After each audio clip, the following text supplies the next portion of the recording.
Hi, welcome to HAL Unfiltered. I'm sorry that I changed the name of the channel without any warning, but it was necessary.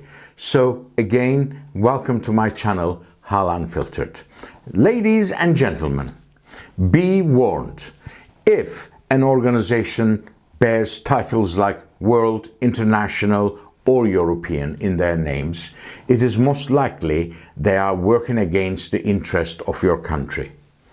The daily task for these organizations are the people who go to work in these organizations. They get together on a daily basis, every morning, afternoon and evening. They think they want to put their heads together to find ways of how much more they can restrict businesses, farmers, students, the ordinary people, the media, or spend taxpayers' money for increasing oppression through various measures. It is truly staggering. Am I generalizing? Yes. Am I justified in doing so? Again, yes. Organizations, entities such as the World Health Organization, World Bank, International Monetary Fund, and the European Union fall into this category. They all became the centers of oppression against normal people and their lives. What is the common denominator in these organizations to think like socialists, Marxists, and acting anti-business and anti-human? The common denominator is the new class of unelected, therefore undemocratic bureaucrats and technocrats who are running the countries. This class of people became very dangerous because they act on their own and they don't have to answer to any authority or office. And if we elect politicians which will disturb the status quo and abusive authority, then they close ranks nationally and internationally, all these bureaucrats and technocrats. That is how they unseated Liz Truss. It was not because she was incompetent, but all these technocrats and bureaucrats aligned themselves with approximately 100 Conservative MPs and the opposition party MPs, and the whole machine of the IMF, the Bank of England, the World Bank, and even the President of the United States. And they all aligned themselves to move her from the office. Over the years, I remembered very well when I was young, the IMF ranked among the most hated organizations for socialists and communists. However, times have changed. Nowadays, IMF embodies everything they believe in: tyranny, oppression, oppressive, of restrictions, regulations. They believe in big state, high taxation, which surely explains why the left now holds them in high regard. But we believe in that as well. The conservatives fell into that trap.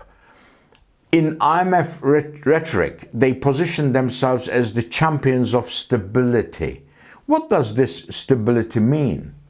Essentially, it boils down to compliance and striving to maintain uniformity in taxation, the VAT, the regulations across Europe.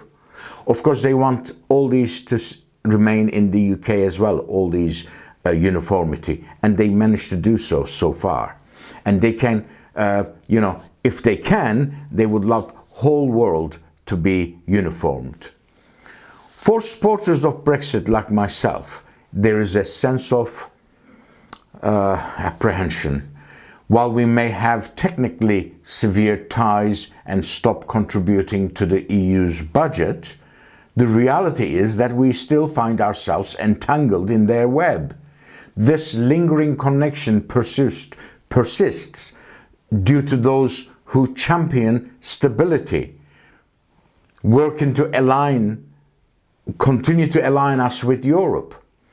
Thus, the struggle for freedom from the EU cannot be achieved if we did not liberate ourselves from the IMF, the WHO, and the World Bank. If you leave the EU, the IMF makes sure you follow the EU rules and regulations. Internally, the Bank of England and the UK Treasury adhere to the dictates of the IMF, World Bank and the World Economic Forum. So the EU is very relaxed about our exit.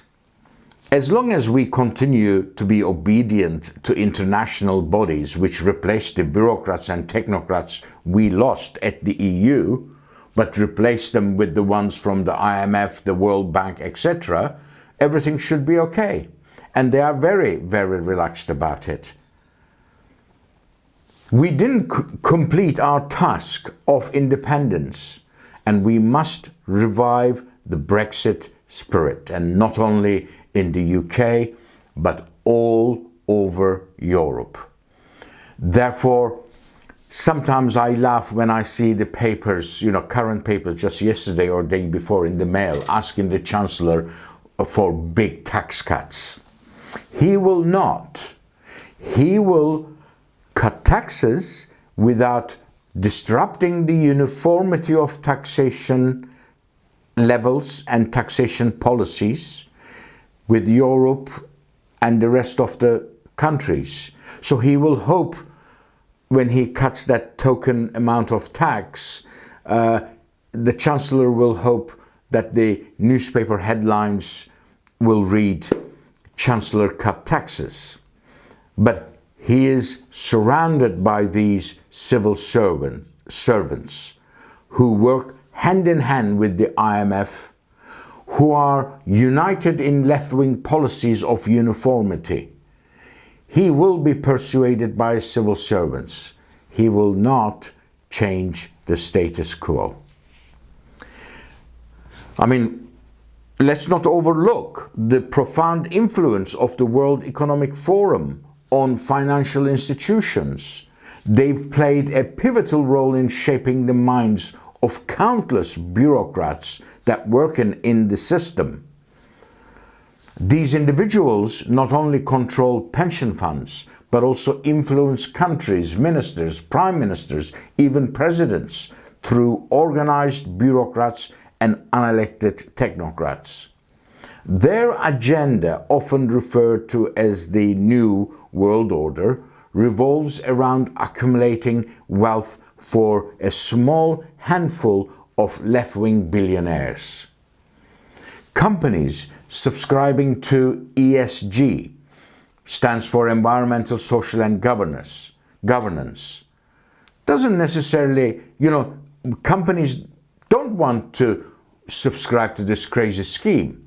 But if they don't, they know their pension funds are in danger. They can forget about funding their businesses in the future because all corners are taken by BlackRock, Fidelity, Vanguard and the WEF brainwashed executives.